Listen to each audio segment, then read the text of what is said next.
Sara has threes, and the lesson there is poverty to wealth. Yeah, no, I was a child of the Great Depression for sure. I was definitely reincarnated straight from 1923. You may have been. It's so true. If you go over to Sarah's house, she's always like, "Why are you eating that? That's for the kids. That's how many chips do you just have?" It's like crazy. You have to like bring your own food to her house. Welcome, new people. You should know that we are never prepared. We are always wearing sweats. We're never wearing makeup. I would almost consider myself the MC of this podcast. I am the narrator. So welcome. We hope you enjoy this. Okay, this week is very special because Sara and I are getting our soul contracts read. We are joined by Gellyahnah Aakhen. Okay, she is a soul contract practitioner and intuitive coach. I don't care if you don't believe in that. You're going to believe in it by the end of this episode. Jordan has been obsessed with getting in to see this woman. She says it's changed her life, learning what her soul's purpose is. We talk about soulmates, if she believes in them or not. This episode is fascinating. Even if you're not a woo-woo person, you're going to love it. And we learned what our life purpose is. And she even told us why we clash with each other. It's very helpful and useful. So enjoy the episode. Hi, Gellyahnah. Hi. Oh, Hi. Sara. Sarah's in a very zen state. Guys, I can see. I'm getting into the zone. I'm ready to access my trauma. I'm ready to find out what my soul contract says about me. So I'm just trying to get into the zone. I love it. I'm trying. Okay, so a few months ago, our sister Jordan was on here, okay? She was in the hospital. She was, very zenned out. In the hospital because she just had a baby. Oh, yeah, sorry, because she just had a baby. And she dropped just casually, well, we're deciding on names, but my soul contract says this is the name. And we were like, I'm sorry, come again? What? Like, what did you just say? So it got us thinking. She kept saying, you guys have to do soul contracts on the podcast. Yes. It's been like life-changing for her. But now, have you worked with our sister Jordan or you have it at somebody else? I don't know if I work with Jordan. Okay. I work with a lot of people, so I'm not sure. You honestly might be the person that she was trying to get to, but didn't get to. So, she, would love to do. Jordan recommended her. Okay, great. Yeah, Jordan recommended you, but I don't think that that you guys worked together. But she's like a fan. You're the one. Okay, so it's like you're the one that people want to guide them down the path of abundance, I guess is the right word here. So why don't you first tell everybody sort of what a soul contract is, and then tell us how you got started in this work, because your story is very interesting. No, absolutely. Thank you. And just shout out to Jordan. I actually had no idea how you found me. So now I know. So now I'm like, that's amazing. Now I want to meet Jordan. So that's incredible. Jordan was like, this is the girl that I want to get my soul contract read with, but I haven't been able to get in with her. So if you can get her on the podcast, that's like a big win. Okay. Got it. Beautiful. Yes, we'll make that happen. So let's talk about soul contracts. And so the point I just want to say to what Jordan said, this is actually so specific, because it is the soul that chooses its name. And I think that's what she was referring to. And maybe that's what she's heard me say, because oftentimes the particular work that I do, the way that I read people's soul contracts is by decoding the sound frequencies of their birth name. And so the first obvious question people have is, well, if the parents chose the name, how does that have anything to do with you? And so the answer is that the name is actually divinely inspired by the soul. So it's actually the soul choosing the name. And both of you have named children. So you most likely had that moment where you're like, this is the name for this child, right? It's so true. I had my name. Okay. My first daughter, she's 15. She was Emma. I was always going to have a daughter named Emma. It was like, she's Emma. Emma to me, very Rachel on Friends. She just symbolizes her life is going to be easy. It's like her life is going to just be less hard than someone with the name, well, I won't say. But so it was like, she was Emma. And then I had her and I was like, oh, no. I mean, she had hair on both sides of her head, but nothing in the middle. I was like, okay, no, this is not an Emma. This might be more of an Eddie. But no, I was like, she's not an Emma. It just, I wasn't connecting to it. And it was kind of devastating because I was like, I wanted an Emma, you know, it was just so. And now with her name, can you imagine her being anyone other than Valentina? Anyways, I could just keep going on, but it's truly, it was like a calling. It was this weird moment that just, yeah. Exactly. And you just know. And so most parents have some kind of a similar story. I've had so many women tell me, I cannot tell you how many because there's been so many, that when they were pregnant, they had a dream that the baby came out of their belly and introduced themselves like, hello, my name is Nicholas, or whatever the name needs to be. So yeah. Wow. Okay. So then what about people who have the same name that are very different people? Very good question. Another one of my very frequently asked questions. So here's what I tell people. The souls are coming in with a mission. And yes, many of us will have similar missions. So this is the example I like to share. Let's say somebody lives in New York and their name is, Allison Johnson, and Allison is meant to work with foster children. Okay. And now we have an Allison Johnson that also lives in LA, and she also is meant to work with foster children. So it could be as simple as that. I mean, there's so many more layers to it because when I do the reading, I take the middle name into account as well. So if they're both Allison Rose Johnson, yes, they're literally going to have the same mission, but it could be, Allison Sarah Johnson or whatever. And then in addition to that, I don't work with birthdays because I only work with the sound frequencies, but we do have astrology. And based on your astrological sign, you will have different tendencies. But the other thing is that we'll see the same sound frequencies, but your experience may play out differently. So when I'm looking at somebody's chart, they might have the frequency of abandonment. Right. And so let's say going with the example. So maybe the Allison Johnson that was born in New York, she's coming in with the frequency to work through abandonment and to heal this wound. And she does at a younger age. And because of that, she ends up working with foster children to make sure that none of them feel abandoned, right? Like that could be the path. On the other hand, maybe the Allison Johnson in LA, again, similar wound, but maybe she had a different upbringing and she didn't quite heal it. And so she's going through life, and instead of maybe being on path, she's still searching for it. So this is where free will comes in. So the short answer is yes, they're going to have the same mission, but are they both going to follow it? We don't know because of free will. That's so that person's lost because they don't understand what their life's purpose is. Well, I think many of us can be lost because we don't understand the life's purpose, but you're absolutely correct. But if they haven't figured that out yet, right? There's like that missing piece in your soul contract can help like bring you closer to what you're meant to do or who you're meant to be. Yes. Can you tell us how you learned about soul contracts and how your soul contract changed your life? Yeah, wonderful question. So for me, I stumbled upon it like all great things in life. I think we stumble upon them, but when I turned 35, I went through my divorce. And the reason I'm giving you my ages, because ages are very important in what I'm about to share with you. So 35 to 42, we all enter what I call our spiritual awakening cycle. Our soul matures in 7 years, in 7-year cycles. And 35 to 42, a lot of people are going through some sort of crisis moments, divorce, losing their job, their career, health issues, having children, not being able to have children. I mean, you name it, right? There's like a whole slew of things happening 35 to 42. And for me, it got kicked off with my divorce at 35, right on time. I was with my ex-husband for 17 years. So this wasn't like, we accidentally, this was a lifetime, right? 17 years is a lifetime. So my entire life, the infrastructure was shaken in so many different ways. And I did what a lot of us do. I went on a healing journey.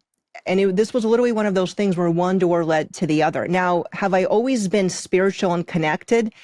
Yes, but it's not that I didn't acknowledge it. I didn't really know how to acknowledge it, right? Nobody really, as a child, says, oh, when I grow up, I want to do readings for people. Like that's not, maybe that's a thing now because we're making it so open, for the souls coming in, and they are coming in at such a higher vibration. But back then, when I was a kid, that wasn't a thing. So I shut it down. Even though I knew this about myself, I shut it down. I pushed it down. And after the divorce, I went on this healing journey, and parts of me started to come forward, to awake. Now, the next thing that happened at 38 is when I discovered soul contracts. I discovered this work. And 38 is another very important year in the cycle because this is the year of complete deconstruction. This is when everything that is false in our life, if it hasn't fallen away yet, it's going to fall away. So again, with my clients, I see they find out their spouse is cheating on them. It feels like the rug underneath you is pulled, right? It's that kind of a yank. I see, again, career that they thought was their forever career, just completely gone. So it's this fall away, but again, things are falling away because you're meant to rebuild. For something new. I would also like to add that 38, it is notorious. I always talk about it. It was the year I've never felt prettier. My skin, everything. Every time I look back at photos, like 38, man, that was my year. Well, I think the 7-year thing is very interesting because at 35, I met my husband. And just before I turned 42, we had our first child, and we've been trying the whole time. So there was that's like a real window for us, like beginning of getting together and then becoming parents right before the end. And that's incredible. Thank you for sharing that. And this is what I find happens, again, not just my clients, but every time I post about this on social media, the amount of people that say, how did you just read my entire life journey and you don't even know me? But it's cycles. We all go through these cycles. And of course, we all have a unique experience, right? We don't all have the same experience, but the timing of it is uncanny. When you're around somebody, are there certain people where you just feel so connected to, where you read them fast, it's really clear, and then you're around other people and you're a little bit not? Or does it not work like that?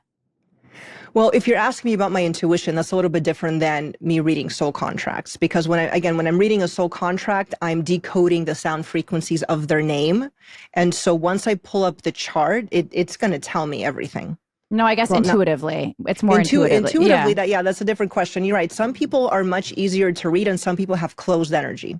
So, but I'm also, I'm really not walking around trying to read people. You know what I mean? No, I guess, okay. Well, I guess what I meant is when you're out in the world, naturally, are you connecting to other people, or is it something you have to consciously turn on to connect to? Probably both. I believe that I am always scanning. Like I'm always, my sensors are always on. And to the point, I don't really think about it. It's just how I am. I actually thought everybody was like me. Okay, let me start with that. When I was a kid and I knew things and felt things, I literally thought everybody was like me. It wasn't until high school that I was like, you know what? I think something else is happening here. So to answer your question, I do think it's always on, but I don't think I pay attention to it. I think if someone's in front of me and I'm like, I want to know what's going on here, then I turn it up. Like I turn up the volume. Where did you grow up? I was born in the former Soviet Union. So a place called Moldova. And I came here to the U.S. when I was 8 to Phoenix, Arizona. And that's where I still live. Okay. I was going to say Romanian. You don't have a Romanian accent. You're right next to Moldova. You're very close. Yeah. Okay. Well, my husband's Russian. His mom's from Moscow. His dad's from Ukraine. And so I'm exposed to a lot of Russian people. But I was going to say Romanian. You were very close. I really am fascinated by this 7-year cycle, though. It's like, I don't know. Should we sort of keep? Well, I want to ask a question. Is your soul contract something that's very personal to you that you don't share with other people, like a mantra? Or is it something that you do share with people? I think it's a personal preference. But I mean, what would you share with people? Like, you would maybe share some of the struggles, because let's back up a little bit. Let's actually dissect what I see in your soul contract. And I think that'll help us answer if you would want to share it or not. So when I'm looking at somebody's chart, what I see is the karma they brought into this lifetime, their unique talents, goals, and ultimately their soul's purpose. So the karma that you brought in, these are the negative patterns in your life. So maybe somebody came in and what I see in their karma is they have low self-worth. So these are the people that are typically shy as children. They feel like they're not heard, they're not seen as children. And then they get into relationships, romantic relationships, or just, with friends. And they always feel not heard and not seen. It's like this pattern that just keeps repeating. And why? It's because they're here to work through it and to learn. They're worthy of being heard. They're worthy of being seen. What they have to say matters. And in fact, these people came here with so much soul wisdom, and they have to, it's the hero's journey, right? Like, nobody listened to them as children, but they're the ones that came in with wisdom, and they have to do this healing to get to the place where they realize, I came here to share very specific information. So that's the karma piece. Okay. Then there's the talent piece. The talent piece is like, these are your quote unquote God-given talents, like the things that we're just really good at that we don't even really think about. Like, some of us are very magnetic, we charismatic. We walk in a room, we attract people. Some of us just can manifest, like literally we think and then it comes. So we all have these unique talents. And then our goals, these are the things that our soul's striving towards and wants to mature towards too. Right. And then again, ultimately, the soul destiny. So based on that information, I guess if somebody wanted to share their chart with somebody else and see what they learn, I mean, they could, but I probably wouldn't post it on the internet and dissect it for everybody. Okay, the audience question segment is sponsored by Chase Sapphire Reserve. So it is the card that we've been using for years. Sarah started using it first. I heard her talking about booking her entire family on a trip to Europe using her Chase points. And I was like, wait, I want to do that too. Yep. As usual, you are copying me. I really do need to gatekeep more. But yes, I love my Chase Sapphire Reserve card for the points. Okay. You get 8 times the points on all of your bookings through Chase Travel. Plus, you get 4 times the points on flights and hotels when booking direct, and 3 times on dining. So that's a lot. I don't know. You're not very good at math, but that's a lot. I am definitely not. I feel like I use the dining perks more than you do. No, you go out to eat way more than I do because I'm a homebody. Yeah. I've actually already used my $300 dining credit at one of their Sapphire Reserve exclusive tables. I went to La Dolce Vita with a group of my friends. I said, do not worry, guys. I got it. I have the Chase Sapphire Reserve card. That's funny. You've never paid for a meal for me, ever.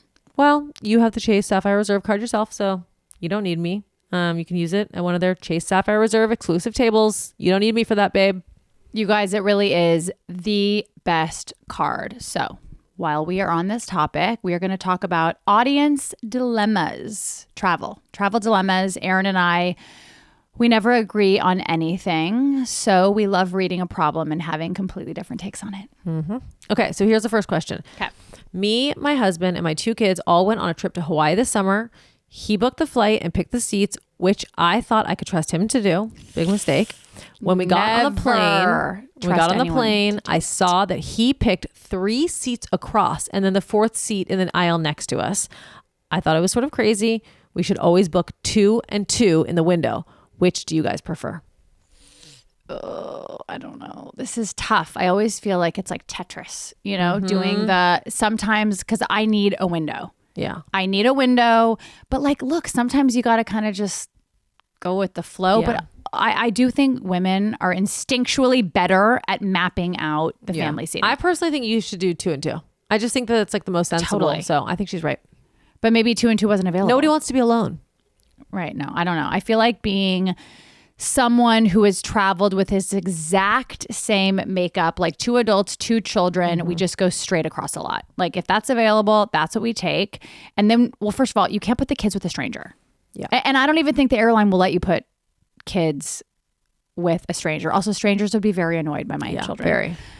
I did this a few years ago to Florida. I booked through Chase Travel. I got 8 times my points on the entire purchase, which eventually those points take us to Munich, all of us, business. Wow, that really is cool. So we've gotten through all of these segments and we have not once fought about business versus first.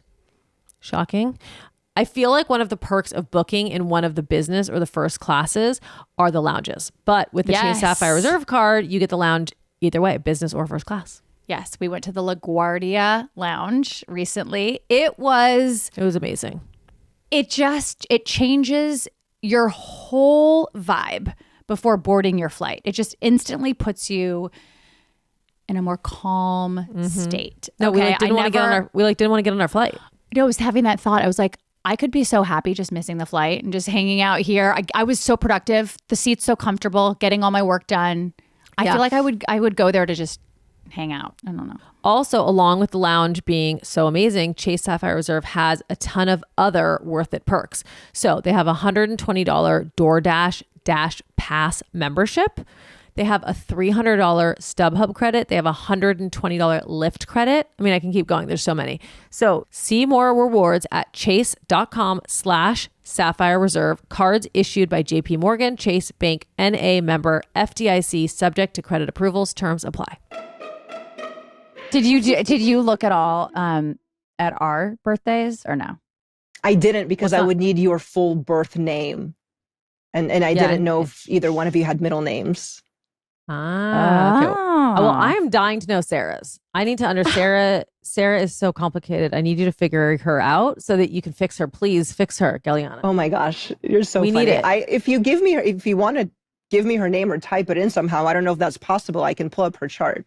Sarah, are you ready? All right. Yes. Let's go. Okay, Sara, Sara. All right, I'm so sorry. Give me 1 second. I am literally okay. And what do you look it up on? I'm not going to tell you, Erin. I have a system. It's like your internal system. Correct. It's my internal system. Okay, so I've got her first name, Sarah. What's the middle name? Okay, Sara, middle name Michael, Michael. Weird choice by my parents. Unexpected middle name. It's a man's name. And then Foster, Foster. Got it. All right. So that's all I need. Oh, you don't need birthday. You don't need birthday. I don't. You can give me your birthday if you want, but I don't need it. Usually the reason I do, I will ask people their birthdays so I know what cycle they're in. Yeah.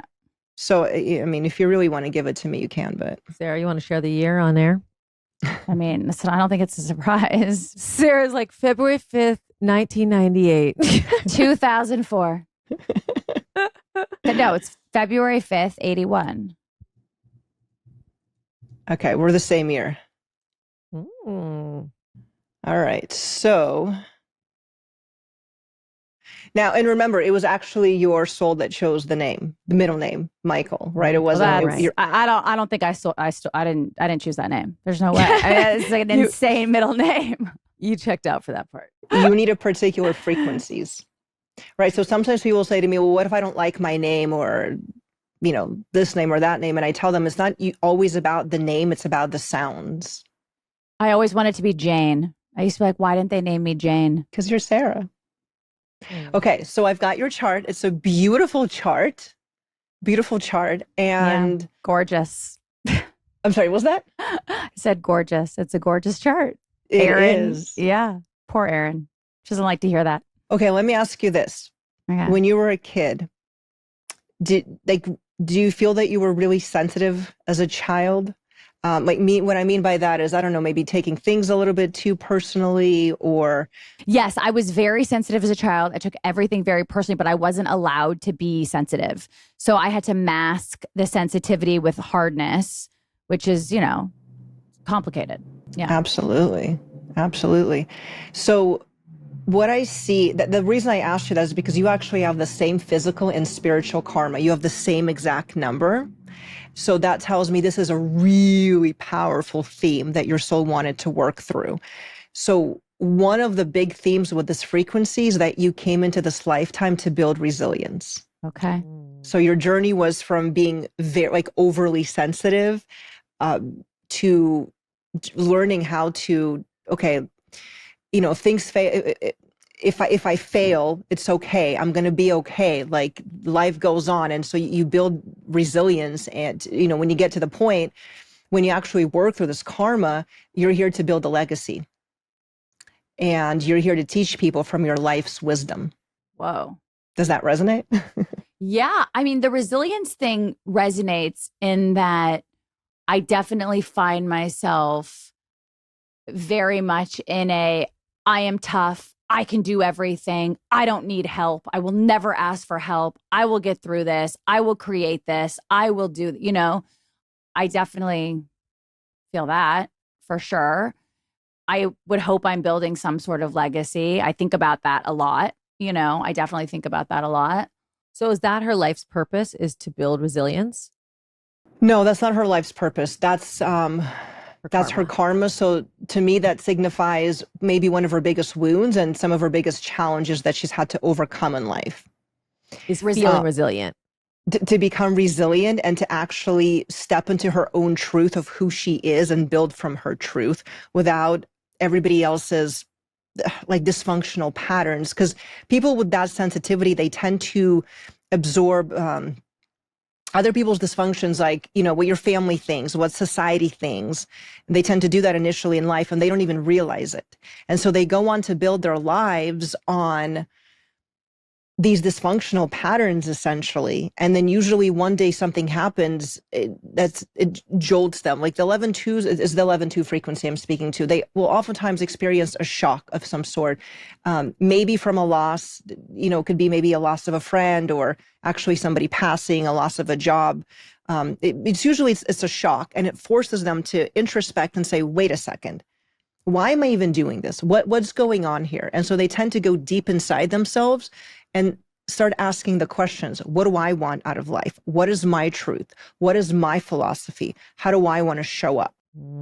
The resilience thing makes sense, though. I mean, it's like, I don't know, Erin, maybe it makes you go like, okay, you operate very much in well, I don't know. I'll let you speak. Do you have a spray tan, by the way? You're very tan. I do. Like, what's happening over there? It's a little strong right now. Yeah. Trust me, I'm seeing myself in camera. Okay. Because it's getting darker and darker. So I noticed that as well. Okay. Do you want to? But the light in here is getting darker, to be fair. Well, what do you think when you hear that? Does that make you understand me a little more, or? I feel like coming in with a resilience wound does track for me because you feel like you're always operating like your life depends on something, and that you have to sort of, twofold. Fight or flight. You're always in fight or flight. Mm-hmm. So I think that you are sort of battling. Like, I think that you secretly don't feel very resilient, which is why you have to battle so much, right?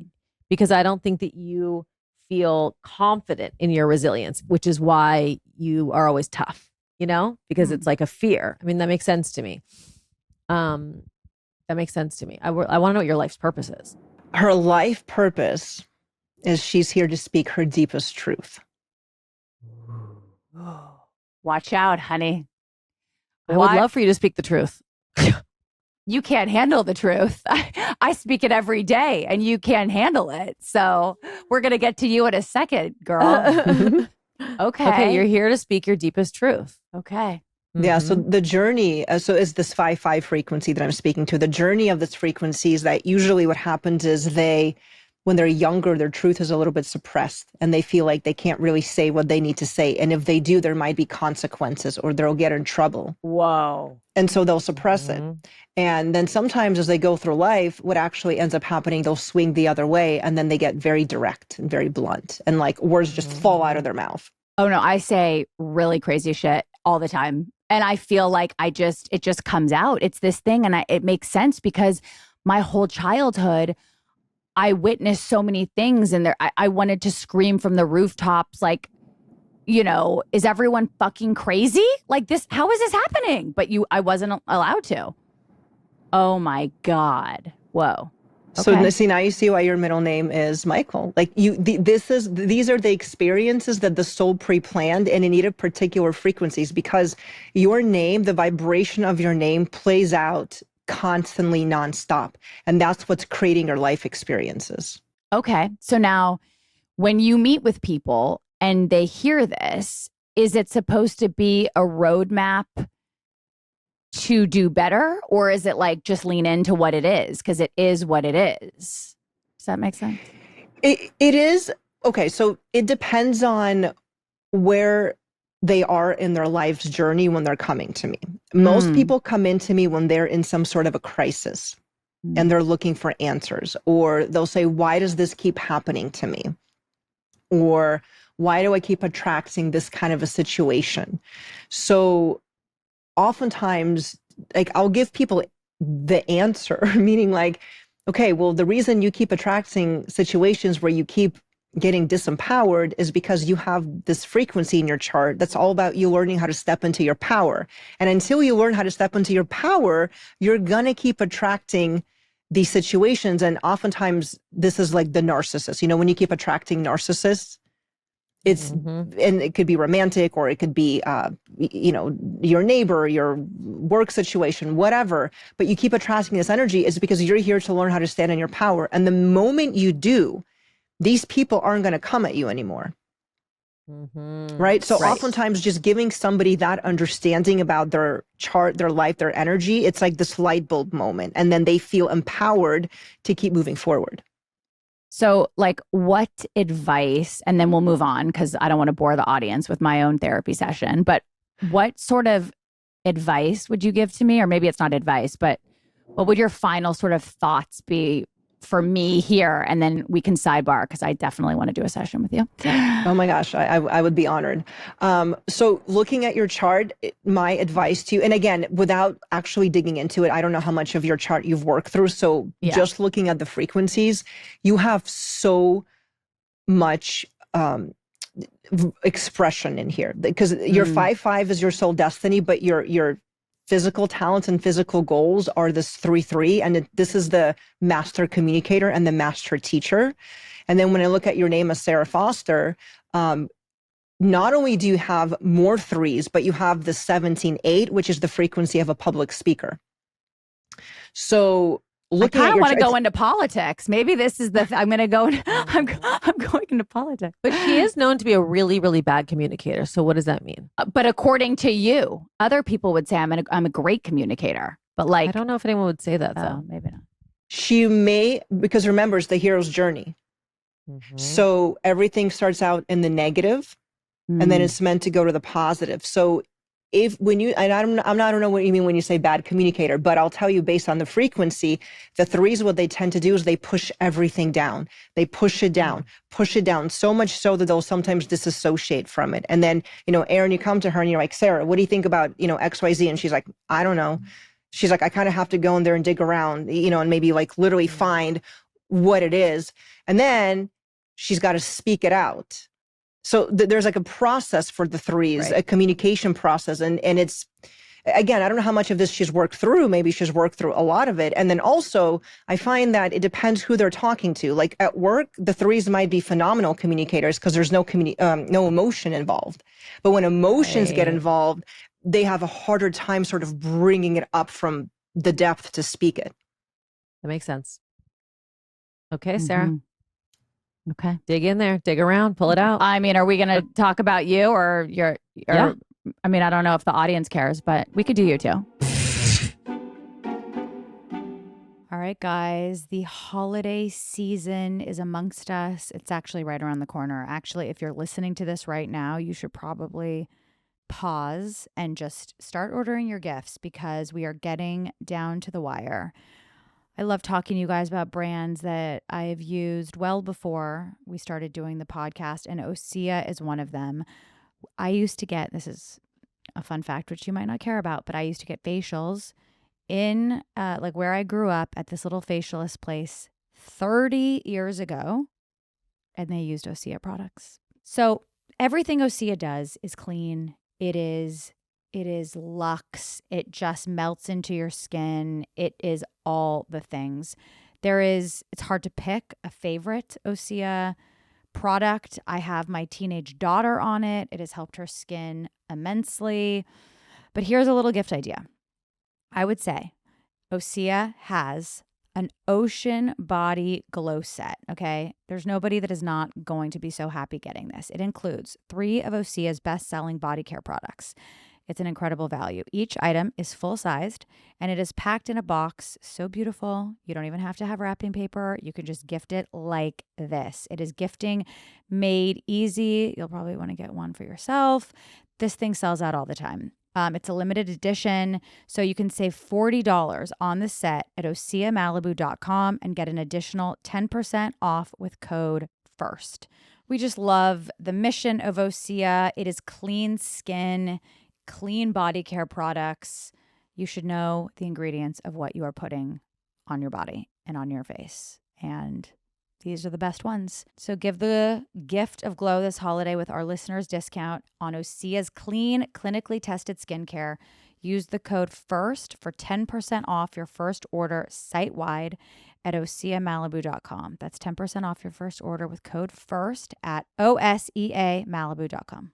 So many times when I've thought, my skin looks a little my hair looks a little I feel a little I'm actually just dehydrated. An Element is an absolute game changer, you guys. It is helping everyone stay hydrated because there is 0 sugar. There is 0 dodgy ingredients found in this electrolyte and, sports drink.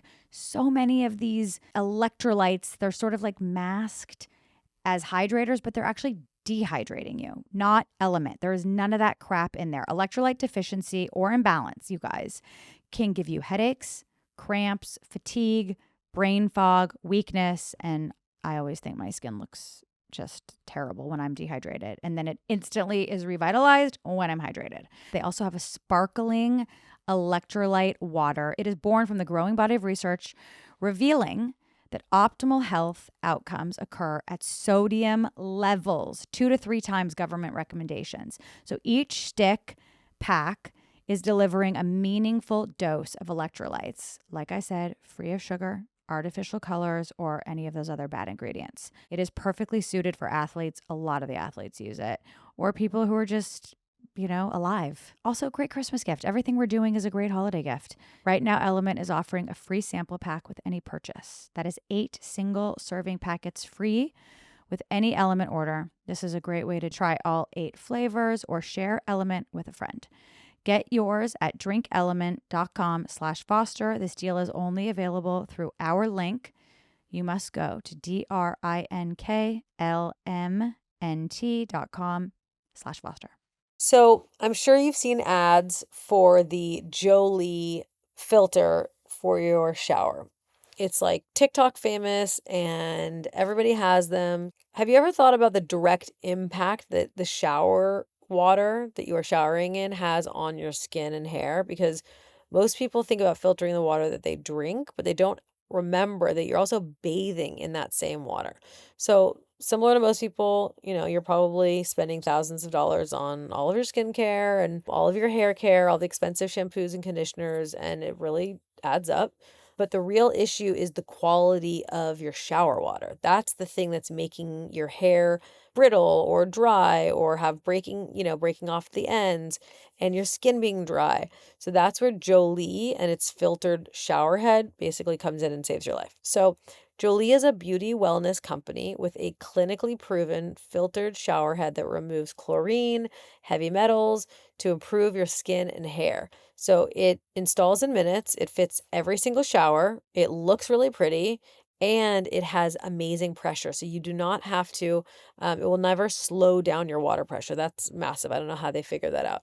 So for the first time ever, Jolie is offering an exclusive 20% off discount. This is the perfect opportunity to give it to somebody special, get it for a gift. This is a fantastic holiday gift. Head to jolieskinco.com/Foster for 20% off. That's jolieskinco.com/Foster for 20% off.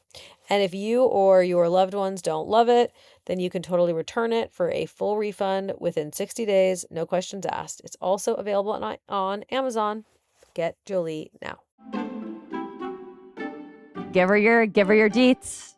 Okay, I'm ready when you're ready. All right, I need your middle name. Okay, Taylor. All right, so Erin Taylor Foster. Okay.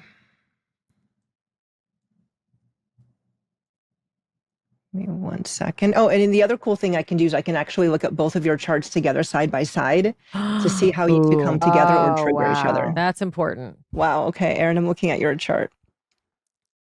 Uh-oh. So different. Okay, so Erin, looking at your chart, I also see that you are incredibly sensitive, but this is a very different sensitivity. This is the type of sensitivity where you have a lot of emotions. So it's this 8-8 frequency, and people with this frequency, if everybody else has a tool belt of 10 emotions, the 8s have 150.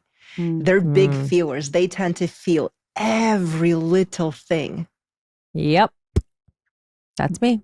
Yeah. So this is what you were asking me earlier, like, why would somebody even come in for a reading? And what I love, like particularly with this frequency, I see this in people's charts. I know how sensitive they are.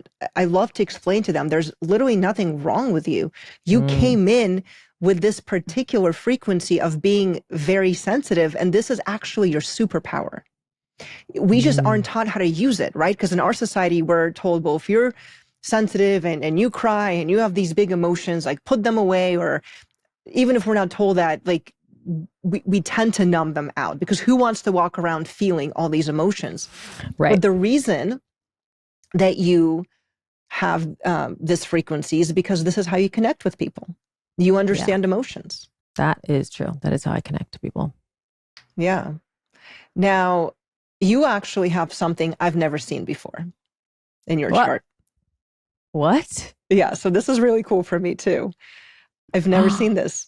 In your entire spiritual triangle, okay, because there's two triangles I'm looking at. One is the physical aspects and one is the spiritual. In your spiritual aspects, you have the same frequency in all three spots. So 4-4 spiritual karma, 4-4 spiritual talents, 4-4 spiritual goals. Whoa. Fascinating. Let me tell you about the 4s. The lesson with the 4s is scarcity to abundance. Another way to say it is barren to fruitful.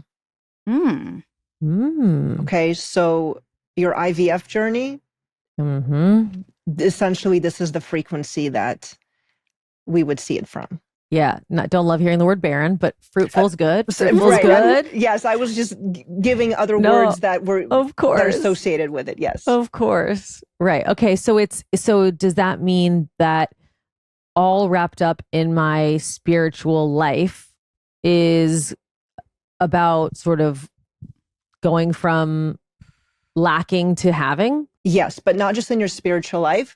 Really what it's telling me is, okay, so let's back up a little bit. The spiritual aspects within your soul contract, this is your heart and soul's desires. And these frequencies come online in a much more powerful way at the age of 35. So everything up till 35, we are building from our ego consciousness. Again, what society tells us we should have, what we think success really means. It's just all ego-based, and it's not bad. I mean, we all do it. But 35 to 42, the soul is saying, okay, ego's had enough time to play. Now it's my turn. And so again, the reason 35 to 42 is so difficult, because it's a tug of war between the ego and the soul. So all of these frequencies have been playing out your entire life, but what it's telling me, 35 to 42 is when you really had to step into these frequencies. And what you've had to do is you've had to step into trust and faith. You've really had to learn how to just surrender and trust. That's so true. So true. I mean, the whole time that I couldn't get pregnant for 6 years. Yeah, you had such a good attitude about it. It was crazy. I just was like, it was crazy. I just believe it's all going to happen. I just believe it's going to work out the way it's meant to. And that's honestly probably why it did work out for you, because your entire experience, I should say, with this particular journey was about complete trust and faith. Right. So I have clients that can't get there. Right. And you did. So again, this is when I'm doing a one-on-one reading. This is how I can tell how much have they worked through it, because the frequencies play out from the moment you're born to the moment you pass. I don't know what's playing out what at any given moment. But by listening to you and what you just shared with me, clearly we see that you've worked through that. So what is her life's purpose besides to torture me?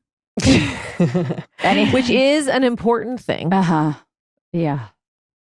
Her life's purpose is that she's here to ground her talents into society. And her talents are one of them being the 5-5, which is also the speaking, where she's here to speak her truth. And also, by the way, the fact that both of you have 5s in your chart, this tells me you're both intuitive. Do you feel that you're both intuitive? I do. Yeah, the 5s are very intuitive. Like they're so ethereal. Like they feel everything. They walk in the room and they feel the energy.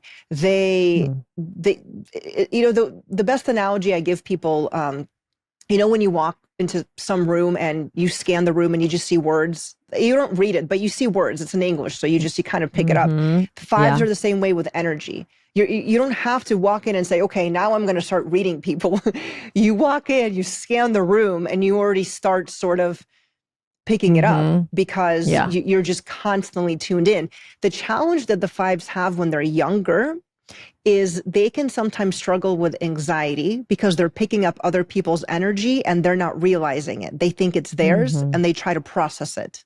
Yes, that is so us. That is so, I am so affected by other people's energies. Yeah, me too. I have such a hard time. I can't ignore it. I can't be around. I'm always very picky about, my friends know, like, you can't invite like a person to dinner last minute. You have to see if Erin's okay with it because it really throws me off. Well, that's just being a pain in the ass. Oh, that's not, okay. So my life's purpose is to ground my talents into society. Yes. Sorry, I got a little distracted there with the 5. So, and your talents are, so one of them is the 5, which is the physical, which is the speaking your truth. And your other one is the 4-4. So, it's abundance. You're here to share your abundance with people. And it's the 4s, they share everything they have, their knowledge, their energy, their insight. Like you're this divine vessel where you're just this massive receiver. Like you just receive. It's not just abundance with, money. It's literally relationships, love, time, like anything you want. You have this ability to receive it. But it's also because you're here to share it with people. That makes so much sense to me. I literally feel in my life like I'm like, why do I have so much? I'm like, I'm given so much. I'm given so much love, so much attention, so much like ability to have success. I feel like, oh my God, I'm so grateful. I'm like so lucky. I really do feel like that. And then I feel like everything that I encounter, like having love in my life and having whatever it is that I have, peace of mind in my life, that all I want to do is like give it to other people. I know, but Erin, that was not your life forever. This is new. Like you've worked really hard and gone through a lot of hard shit to be in that. In abundance. You've only been in abundance for like 5 years. You know what I mean? No, like, I know, it's true. So it's like, yes, things are great right now, but I mean, the majority of your life, you've been climbing up a mountain. But not to sound like trad wife and everything, but my abundance began when I met Simon. Yeah, but that's not trad wife. That's not trad wife. I do. I feel that way. You know what it felt like? It felt like it started to tip my luck in a different direction, where like I was willing to receive love in a different way. I wasn't torturing myself. I was like leaning towards things that were good for me, healthy, and it became inspiring. Okay. That's okay. My soul contract is correct. Well, hold on. So so now the audience is listening and they're like, okay, cool. Glad we just, learn more about you two. But how can we bring this to them? I mean, should we get in a little bit to relationships? Because I know you said somewhere that you do not believe in twin flames. Is that true? It's not that I don't believe in twin flames, is that there's 20 different definitions for twin flames. Okay. And I think there's a lot of confusion. And I also think a lot of people misuse that term to justify their pain. And that's what I don't like. I'm just writing down the things that you told me and text them to my sister, Jordan. I'm not on my phone. Oh, absolutely. I'm sorry, I have an unfinished thought. I'm sorry. Can we come back to let me just get this unfinished. Otherwise, my brain's going to itch. Please do. Please do. Erin, I just wanted to tell you, the reason that it's uncomfortable for you when people come into your space, like if you didn't invite them or you don't know who's coming, it's actually also because of your 8s, because it's like a boundary issue. Like you don't always necessarily like people in your space if you didn't invite them there, again, because you're going to feel, you feel all the feels. Yes. So the fact that you have this boundary of please don't bring somebody into my house unless it's something I've processed before is actually a very healthy thing for you. Okay, good. Thank you. Absolutely. Sorry. I just wanted to say that because. No, we in the writer's room, we always say, okay, I have to say this because I have to get it out of my head. I have to get it out of my head. Yeah. So, okay. Beautiful. So again, ladies, if you want to go further with your charts, we can, of course. Well, we definitely do, but I think we're being selfish to the audience because they're listening to this, obviously loving it, but then they're going like, wait, give us tools that we can, utilize for ourselves. Absolutely. Yeah. So let's transition to let's that. Talk about love and relationships, but yes, let's do continue. What were you saying? Yes. Allison's saying we should do how we interact with each other and how our contracts interact. Oh, yeah. We could absolutely do that too. But we won't spend a lot of time on it again because it'd be wonderful to cover the other things, and we should. She's gonna her computer is gonna go on fire, light on fire when she sees our contracts interacting. I'm just taking it all in. So spicy. Okay, it's interesting. Spicy, huh? Oh, calm down, Erin. Okay, growing up, did you two ever clash on, I don't know, like maybe Sarah, you wanted to do things your way, and Erin, you want to do things your way? Oh yeah, big time. Okay, because that's the first thing I see is that you both have your own sort of structure and your own ways. And, when we're younger, we tend to be rigid on how we want to do things. And sometimes when you're older too, I'm still rigid. I always say younger because I never want to assume, but I see that you both have the same challenge in the same exact spot. Oh. So you're both struggling with the same thing, but from different sides. A lot of sense. That makes sense. Okay. Because we always get stuck. Like we always get at this like impasse with each other where we just like can't move forward because we both have the same like sticky points. Yeah. So your sticky points are your structures and your rigidity around your own systems. That's facts. Facts. That's facts. Yeah.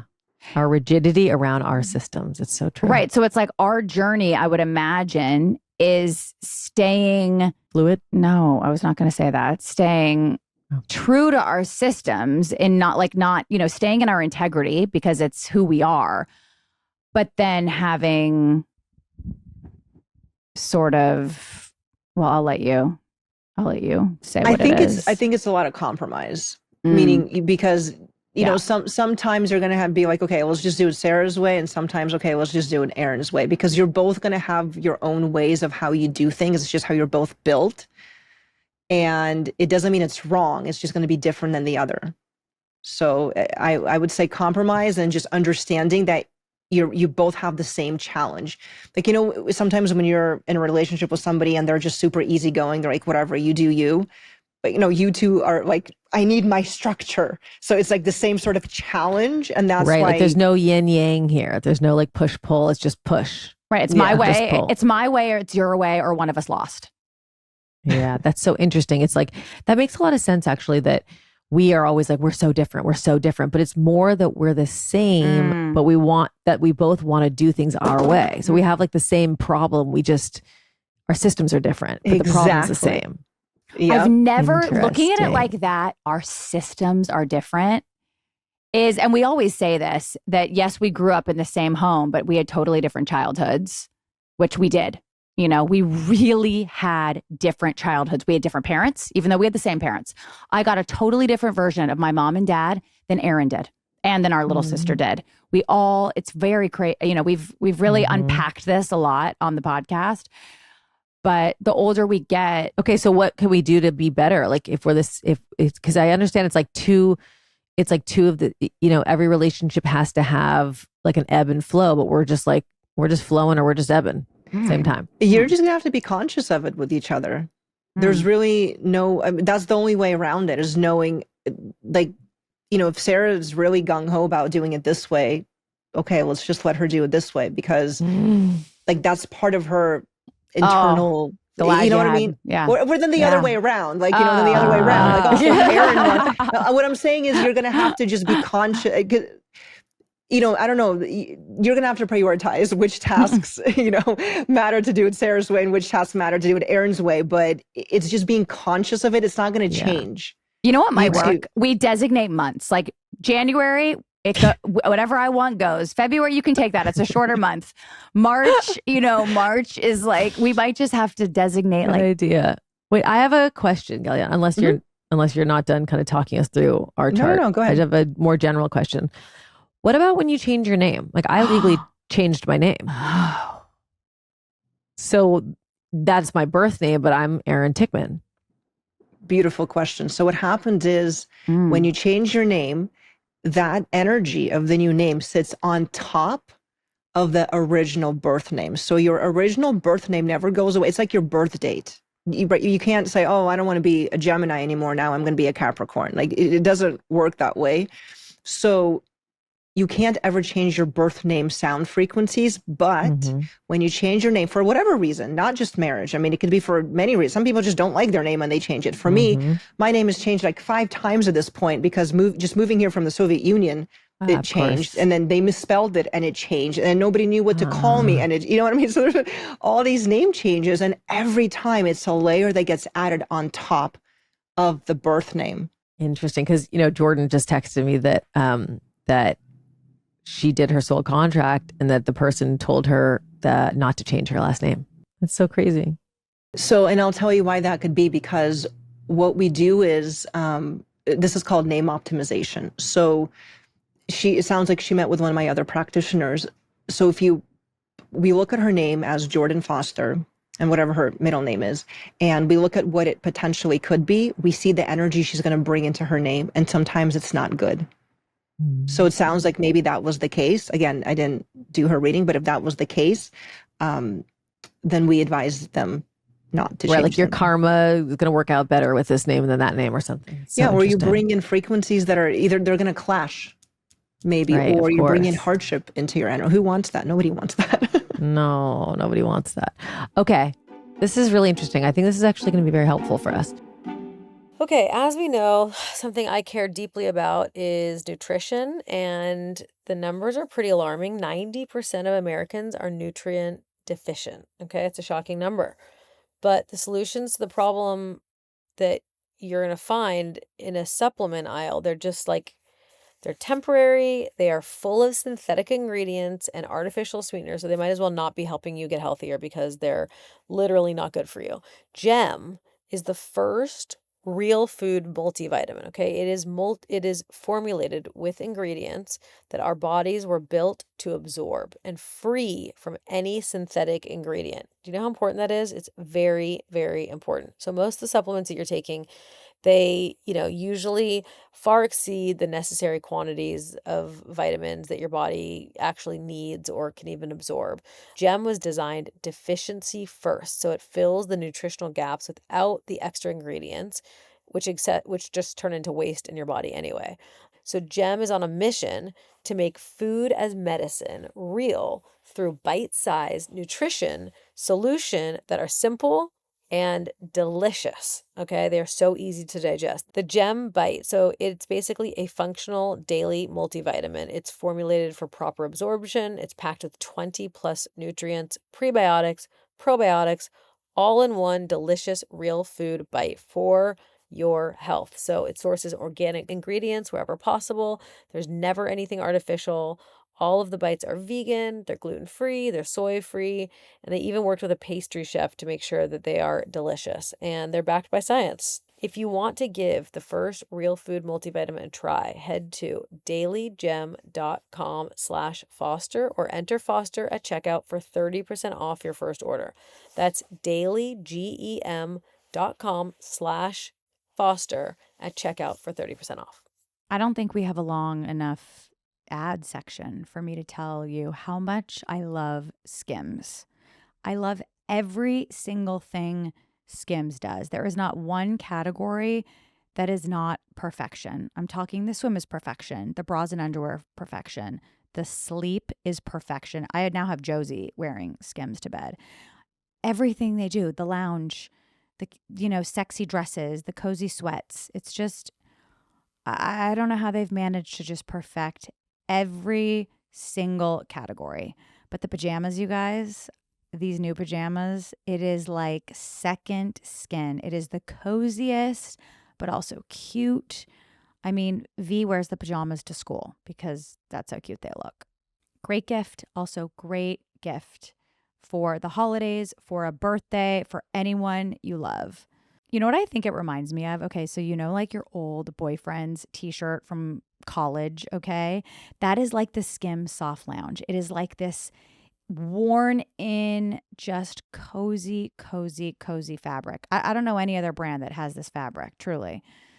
Anyways, again, just can't say enough about this brand. So shop our favorite pajamas at skims.com.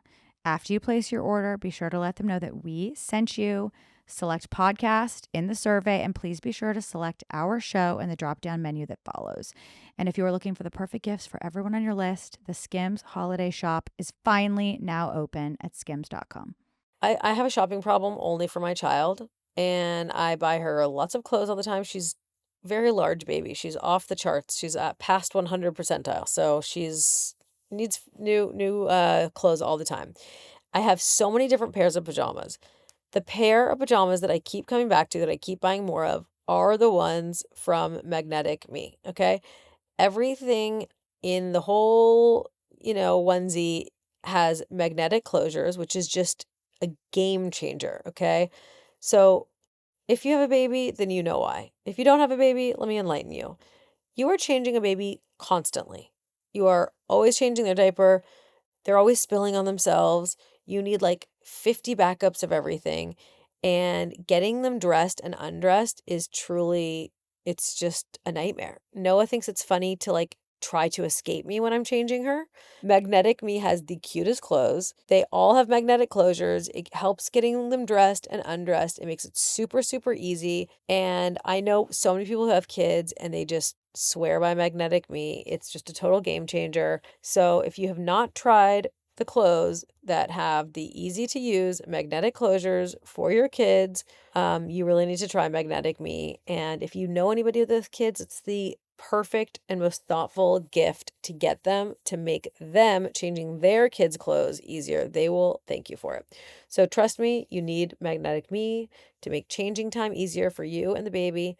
If you're a parent or shopping for a loved one on the holidays, go now to magneticme.com. They have the cutest gift boxes for wrap gifts. They have everything from baby to toddler.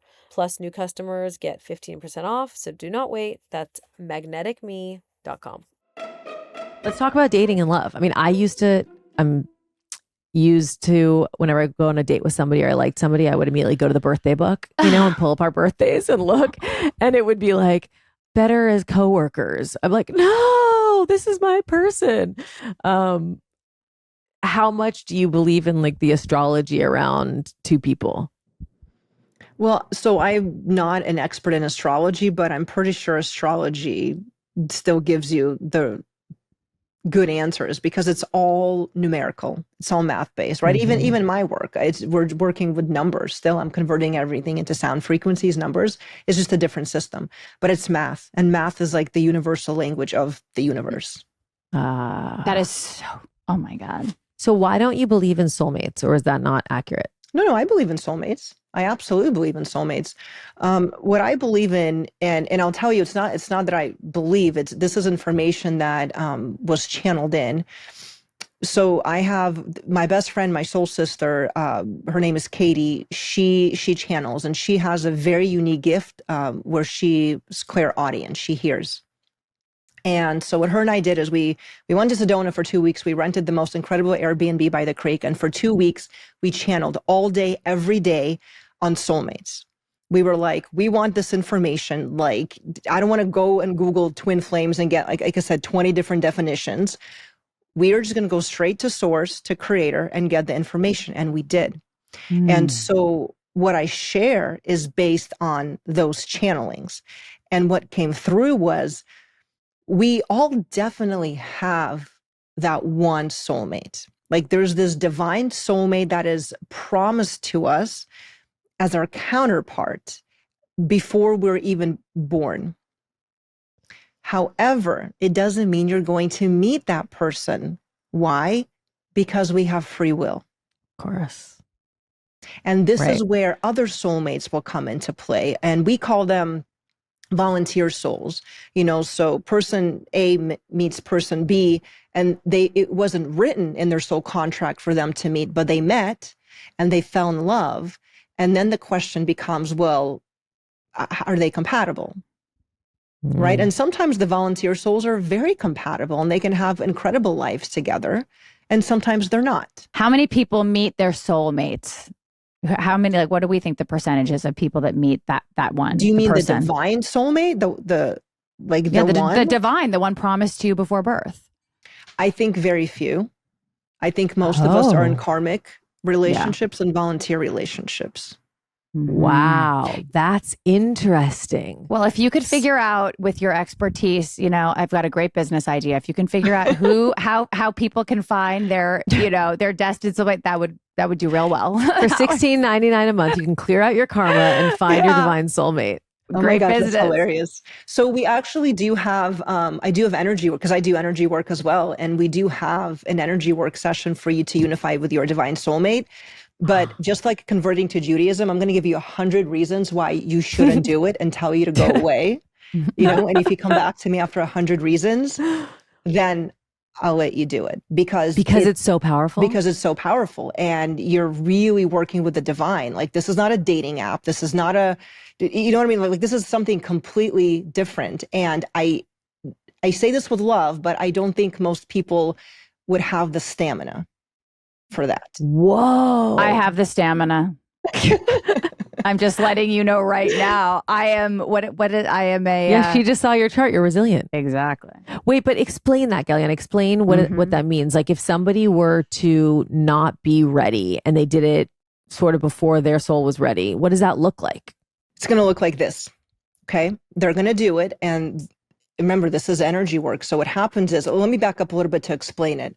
So when we're born, because we already have this promised divine soulmate, we carry a piece of their energy deep within our soul, and a piece of our energy is deep within their soul. It's concealed, right? There's this whole concealment.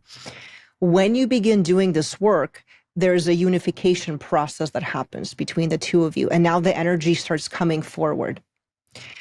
So let's say you're doing this work and then you're like, oh gosh, it's Saturday night. I'm going to go out with my girlfriends and whatever. You go out and you meet somebody who's like really yummy and delicious and tempting, and you go and do your thing. Well, now your soulmate's going to feel it. And if it's a he's not going to know, he does not know what's happening. You're going to feel this like disconnect. It's just going to feel energetically icky. It's going to throw you off. In other scenarios, you actually get in a relationship with somebody else, or at least attempt to get in a relationship, and something's going to go sideways. Like it just doesn't work. You can't date and do this work while waiting for the soulmate. Do you see what I'm saying? You really have to complete trust and say, okay, it's going to happen when it's going to happen. And the uncomfortable part is we don't know when it's going to happen because it's divine timing and it's patience, and it can happen in 5 months. It can happen in 5 years. Right. So then that means you're making yourself vulnerable to feeling so intensely if something's not right, but there's no guarantee of when the right thing will come along. Absolutely. I think you're ready, Sarah. I have to be honest, you guys, if I had to listen to this like 10 years ago, maybe even 5 years ago, I would have been like, this is so woo-woo. Like, this is not for me. This is not blah, blah, because I wasn't there yet. I can now say energy is freaking everything. Energy is everything. I feel it. I am it. I've seen it change my life for the better. And I want our listeners to really take this in and stick with it. And if you're feeling like, I don't know, guys, this is just, it's okay. You can feel that, but keep doing the work because energy is everything. Yeah, energy is everything. It's very true. But like I said, this is why I don't push it on people. And I always want to say, even if you don't meet the one, it's okay. You could meet a volunteer soul and have the most incredible relationship with them. With the volunteer soul is really interesting. Gellyahnah, how does this play out in your own romantic life? Well, I don't date. I've been divorced for 10 years, happily divorced. And you don't date? I don't date, no. By choice? By choice, yeah, by choice. But there's a few other things going on in my life. I have a 13-year-old daughter. And okay, I was wondering. All my attention goes to her, basically. And she's very demanding of my attention. and I love it that way. I mean, honestly, like I'm very consciously aware that she's going to be in my house only for X amount of years, right? I only have so much time with her. And she's with her dad half the time, right? So she's with me half the time. And I will tell you, during COVID, this was before I was doing this energy work that I just told you about, before I had this information. During COVID, I thought, maybe now is a good time to date. You know, like, we're all sitting at home, we're not doing anything anyways. And I actually met somebody incredible. And we had a volunteer. Yeah, most likely a volunteer. Definitely a volunteer, because it didn't go very far. But we dated for about 8 months. And again, the relationship took its natural course. But during those 8 months, we hung out, you know, me, him, and my daughter. And at first it was so cute. We're like, oh, we're all going to do these things together. And very quickly, both me and my daughter were like, okay, now he's just in our space. And he felt that. He felt that, you know, and it might just be a bond that her and I don't know. It's different with every parent child.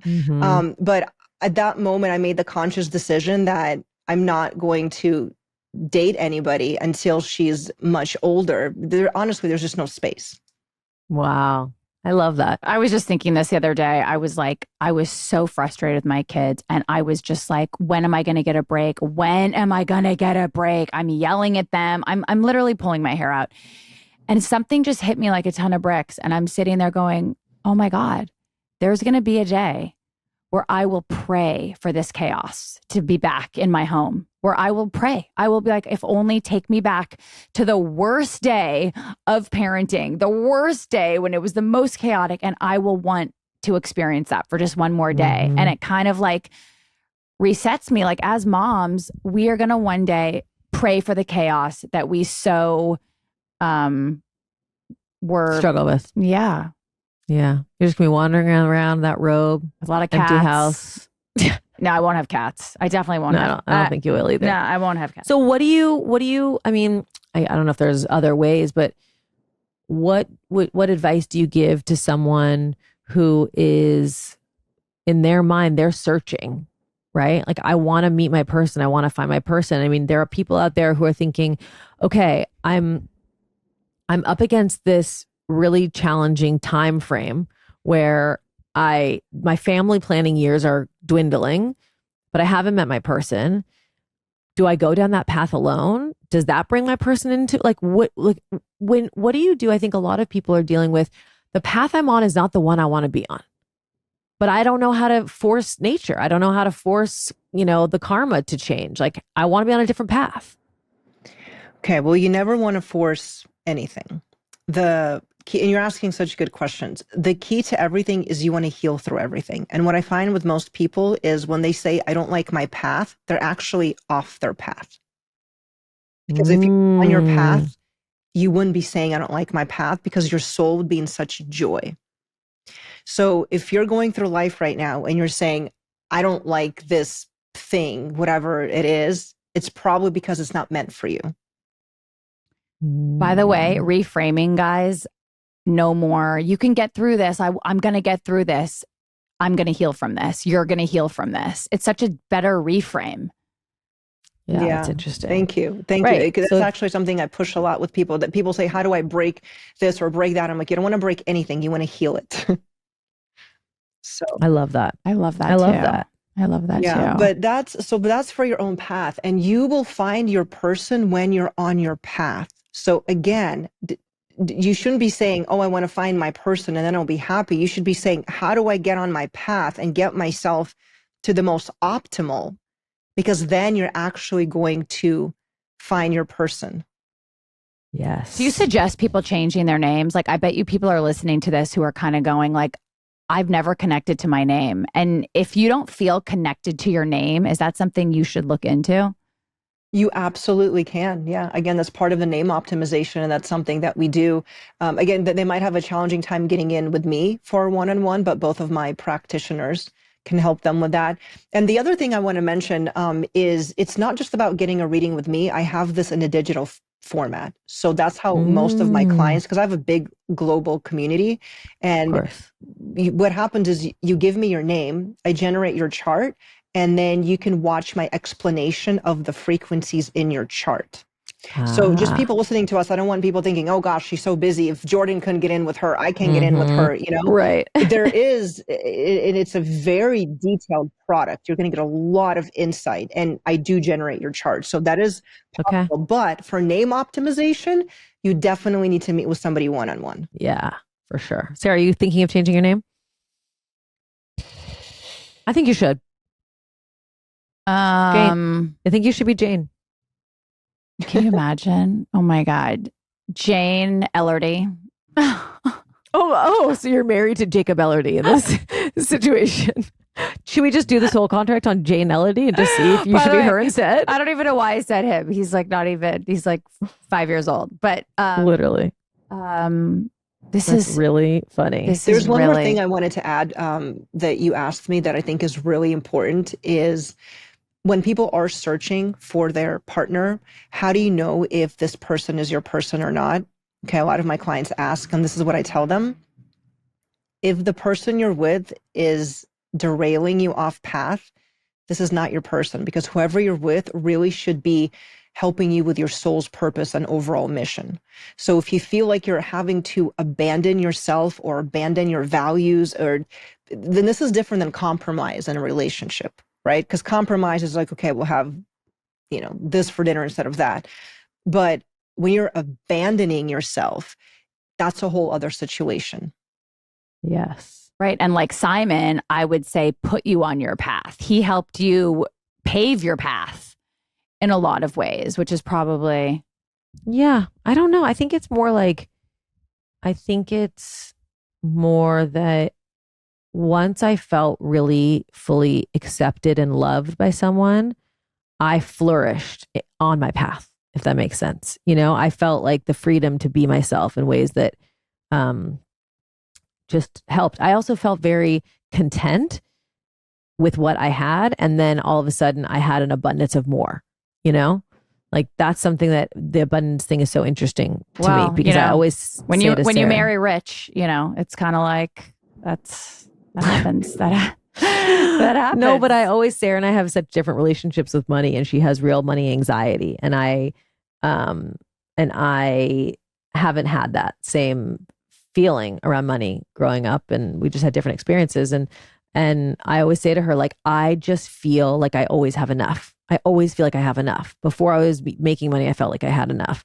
And listen, we grew up privileged. It's not like we are like destitute on the street. Some people are like truly having to survive, but I had, stress around money in my 20s because I wasn't making money, and fear around it. But I always felt like it's okay. I have enough. I can figure this out. And I think Sarah has that fear, like a chokehold on, like, oh God, I'm not going to have enough. Mm-hmm.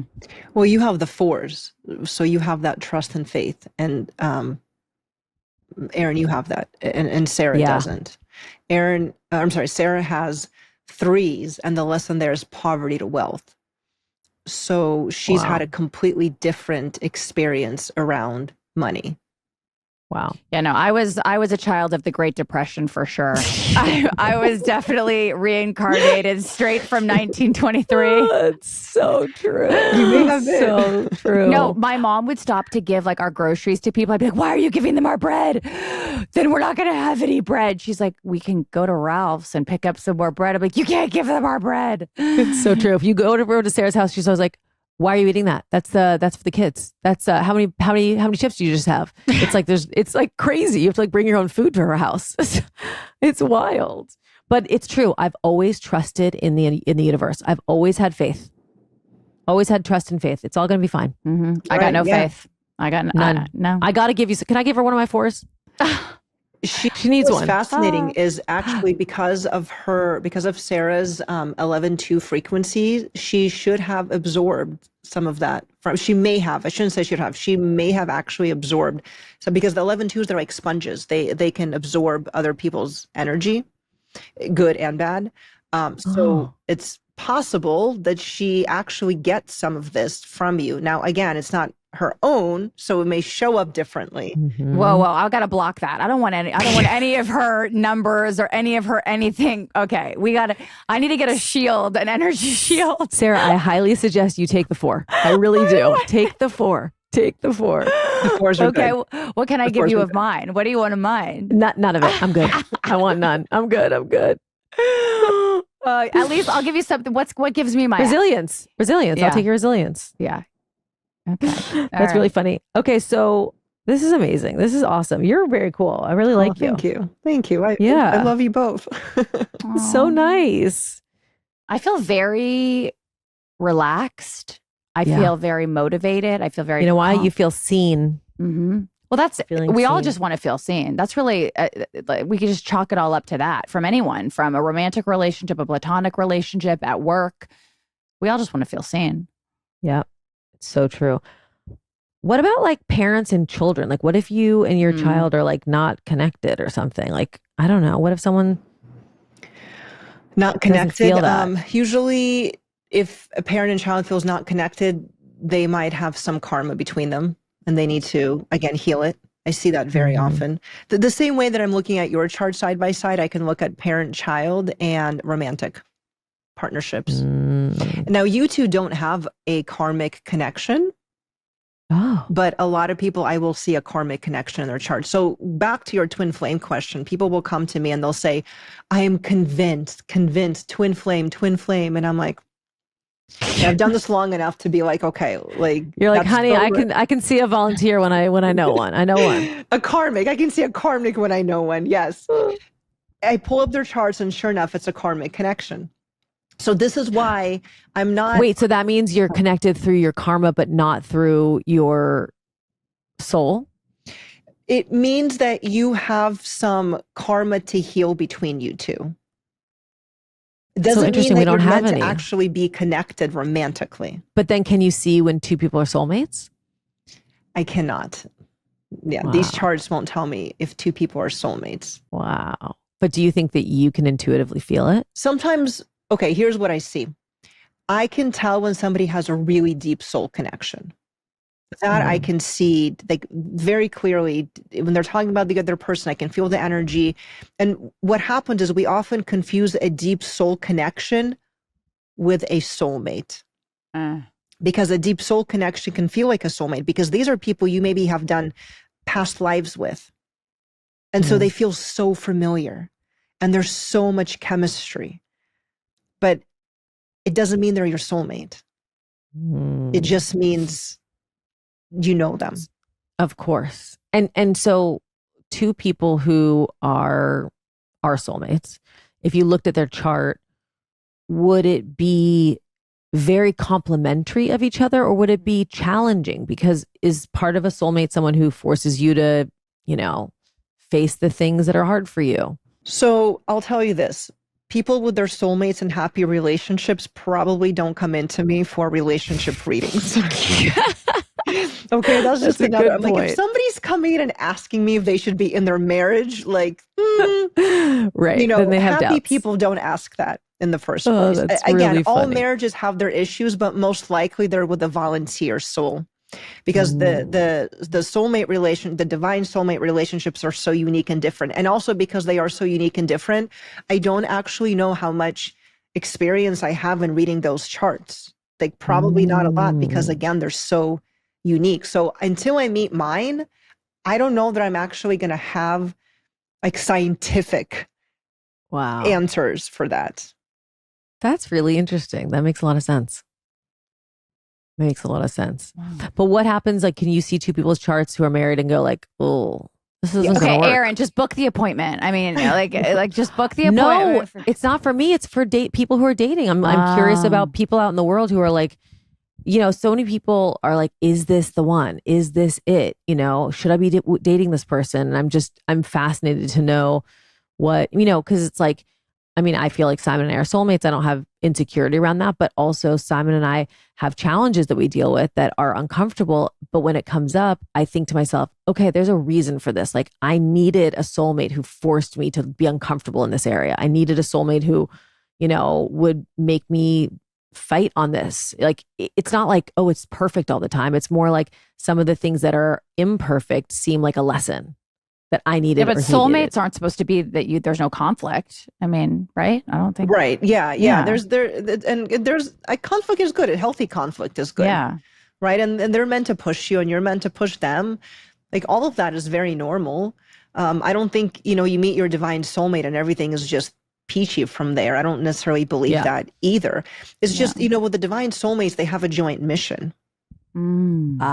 They have a joint mission. Yeah, they have a joint mission and they're here to do something together.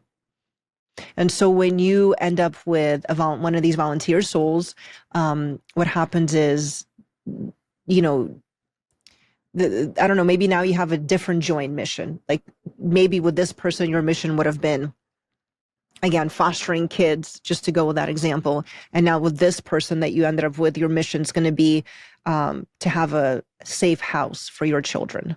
Right. So maybe you end up being a stay-at-home mom because, the kids coming in now just need that safety or, whatever it is. I'm just making up an example, but. Right.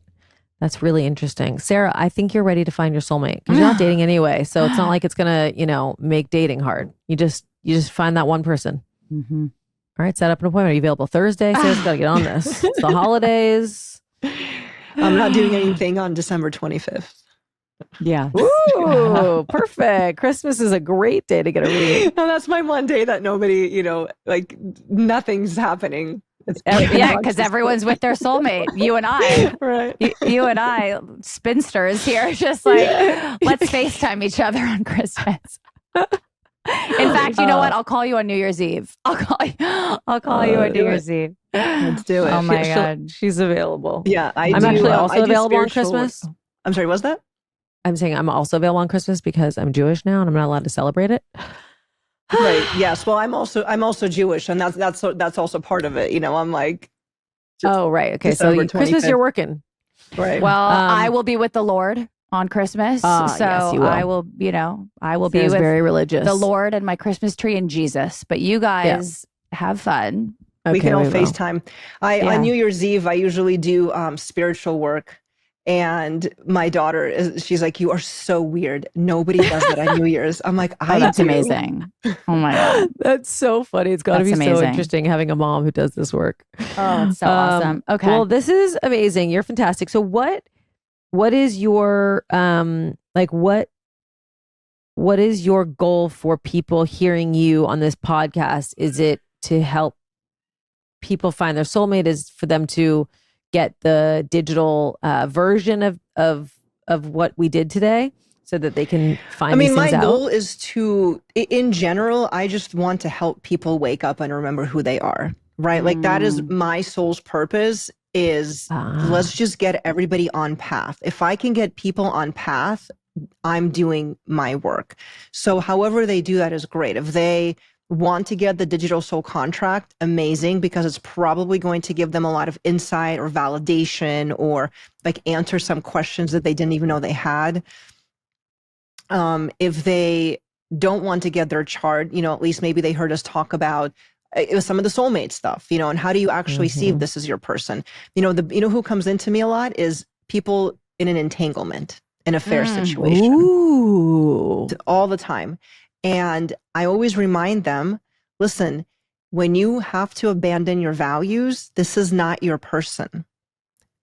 Your soulmate, God's not, Creator isn't going to give you your soulmate and be like, oh, I'm dangling this in front of you in order for you to abandon yourself and get yourself into a karmic situation. Like that's never the answer. Okay, Erin, we can wrap it up. Sorry, my soul's purpose just walked in the room. Oh, yes, it did. Oh, we got to do Noah's soul contract. Oh my God, Noah, your soul contract's gonna be very divine. I can feel it. Ooh. Yeah. Oh, you don't like it? Okay. Oh, she wants to hear it. All right, you guys, I am empowered. I am going to go to a party and be resilient tonight. Oh, you are going to a party. Oh my God. By the way, thank you for being resilient and going in place of me. Mm-hmm. You're so welcome. Okay, well, Gellyahnah, this is amazing. You're amazing. I love all of this. I feel very centered. Same. Thank you. Thank you. It was such a pleasure to connect with you both. This was fantastic.